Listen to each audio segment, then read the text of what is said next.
بسم اللہ الرحمن الرحیم۔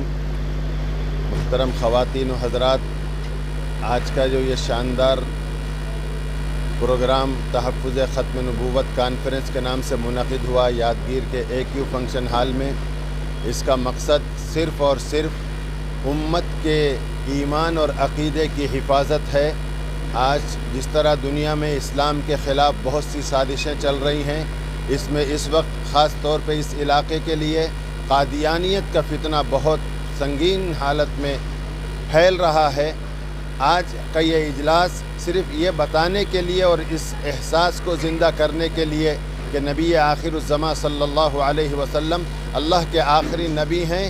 جب یہ ایمان مضبوط ہوگا تو انشاءاللہ دنیا کی باطل طاقتیں خود بخود ختم ہو جائیں گی۔ ہمارا یہی مقصد تھا کہ اپنے امت کے نوجوانوں تک، بوڑھوں تک، عورتوں تک، ماؤں اور بہنوں تک یہ پیغام پہنچانا اور اس عقیدے کو ان کے دلوں میں بٹھا دینا کہ اللہ کے نبی آخری نبی تھے، محمد الرسول اللہ صلی اللہ علیہ وسلم۔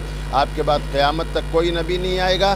اب جو دین کے نام پر قادیانیت کی شکل میں ایک فتنہ ابھر رہا ہے، وہ مختلف سازشوں کے ذریعے مسلمانوں کو اپنے قریب کر رہے ہیں۔ کبھی کاروبار کا لالچ دے رہے ہیں، کبھی سود کا لالچ دے رہے ہیں، کبھی چیزیں سستی کر کے بیچ رہے ہیں تاکہ ہمارے گراہک بنیں اور ہم سے آ کر خریدیں، ہم سے جڑیں۔ تو آتے جاتے وہ لٹریچر بھی اپنا سپلائی کرنا شروع کرتے ہیں، جس سے ہماری نسلوں کے ایمان پر خطرہ پیدا ہو جاتا۔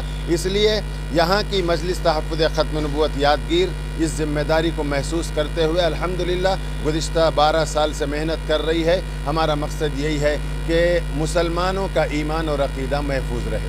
السلام علیکم ورحمۃ اللہ۔